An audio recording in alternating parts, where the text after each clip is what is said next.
1999. He sits in a green jumpsuit, looking wasted and thin and gray like cardboard. He has a cigarette unlit in his right hand, which is pulled up to his face, scratching his temple with his thumb. He scratches too long. His eyes are lost behind a spray of white-flecked, curly brown hair, so I can't see them. I can't see him. What's left of him, at least. I remember when we were last together.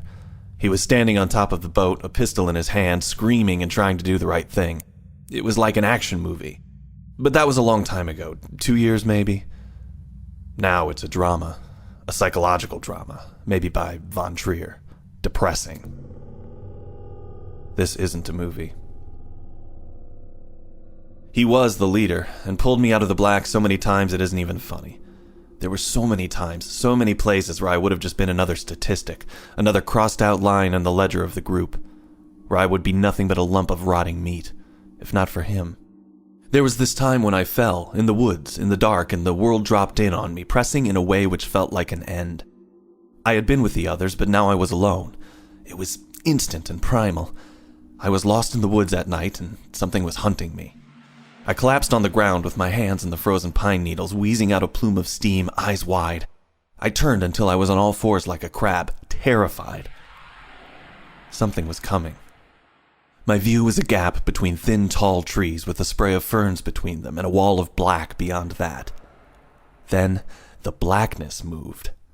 Something like liquid shadow wrapped around a tree trunk and gave it a casual tug, popping it in half like someone snapping a popsicle stick. It sounded like a celery stick amplified 1,000,000 times and transmitted through the ground until it resonated in my teeth. I sat still, breath caught in my throat, unable to move. Then he was there, grabbing me by the jacket, yanking me up so hard it ripped and sprayed feathers everywhere, pulling me away from the shadow just as it let loose a burbling glottal chunk of consonants, like an instrument formed by human vocal cords exploring its range. Near the end of the gibberish it said, the gate, it hungers at the gate, submit." Finally, my feet found their rhythm as I ran away from it, and he followed, and it followed us. I turned once and saw him, face set in determination, and beyond him, out of focus and waving in crazed arcs with my pace, a fan of shadow with eyes and teeth like butcher knives set in mouths that split the darkness vertically. "Don't look back! Don't look back!" he hissed between clenched teeth at a dead run. I turned and kept running. There were only 2 places in the world that night, it and anywhere else. He was always who I tried to act like, even when he wasn't on an op. He was my role model. He brought me into the group and made me who I am today. He taught me to never look back, no matter what you might hear from the darkness. He's been committed a long time now. At some point, sometime, he forgot what he taught me. That no matter what you hear, you never look back. "Jude," he says, and looks up. His eyes are still alive, and he smiles, showing teeth as they clench and bend the end of the cigarette. "Boss," I say. I try to smile.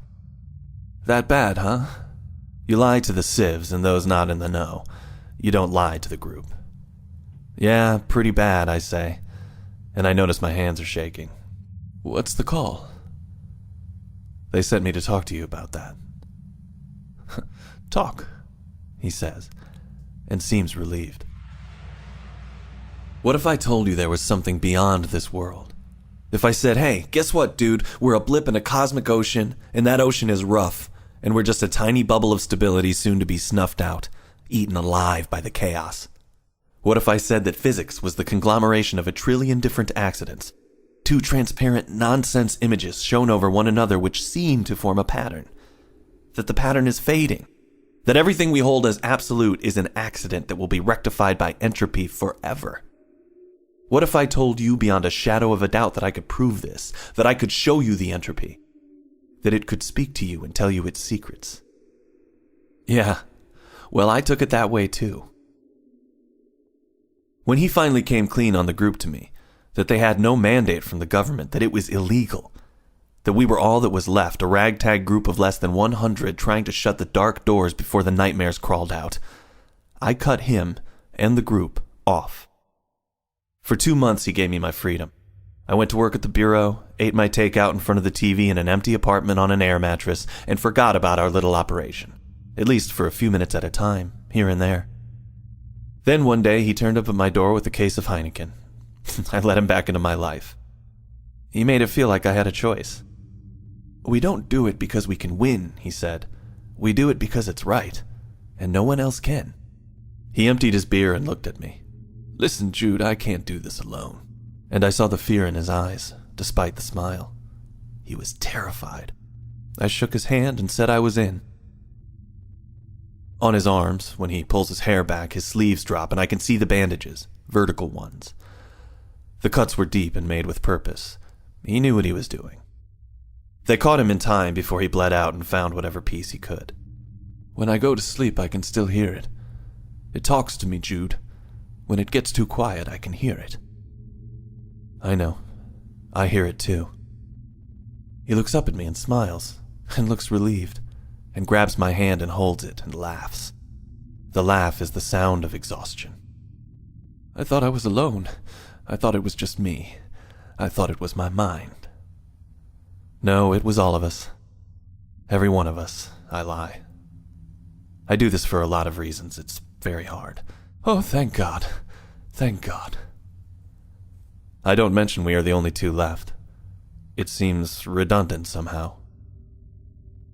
"What do you think happens when you're gone?" he says suddenly. I look at him, at his earnestness, his dark ringed eyes under the shadow of his hair. "When you're gone, I say." "That's good. Good," he says, and begins to cry. I pull out the case file. It manifested again last Thursday, 4 miles north of here. This is Anthony Guerin and his wife, Jennifer. They died there. It dragged them off into the woods and stripped them of their meat and left them for the animals. I put the photos down on the table. In them, a skeleton covered in gristle and picked clean like roadkill lies in a field of leaves. A-Cell thinks it's linked to the symbol on your hand. "It is," he says, sounding empty. "I did it. It's me." We know. "How do you want to do this?" I ask finally, the words hitching in my throat. I stand up and push the chair away so we can face each other. The room feels very small. He hits me and is on top of me before I can even react. I'm on the ground and his hands are snaking up my body, finding my throat, smashing into my face so hard something in my mouth comes loose and is swallowed in a rush of blood before I can believe it. He slams my head down once, and it hits the linoleum and the sounds feel far away. I just give in. There are worse ways to go, worse people to die for. There's blood and my face feels numb and full of liquid and my ears are singing. Then, suddenly, he's off me. I stagger to my feet and find my rig and unholster my gun. He stands 4 feet back from me, hands down, wheezing with effort. He does not move. "FBI agent shoots violent mental patient. Do it," he says, and he looks almost happy. He's shaking. "You look like hell. No one is going to question the story. We can't let me fuck this up again. Make sure." He taps his forehead. "In the head. Here. Do it, Jude. It's what I want. You owe me, Jude." My finger finds the trigger. The sights find their target. Just before the flash, I wonder if I will hear the voices when he's gone.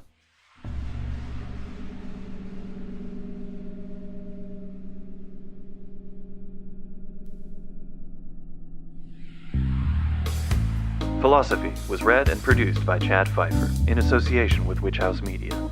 Philosophy appears in the collection Delta Green, Tales from Failed Anatomies, published by Arc Dream Publishing, copyright 2014 by Dennis Detwiller.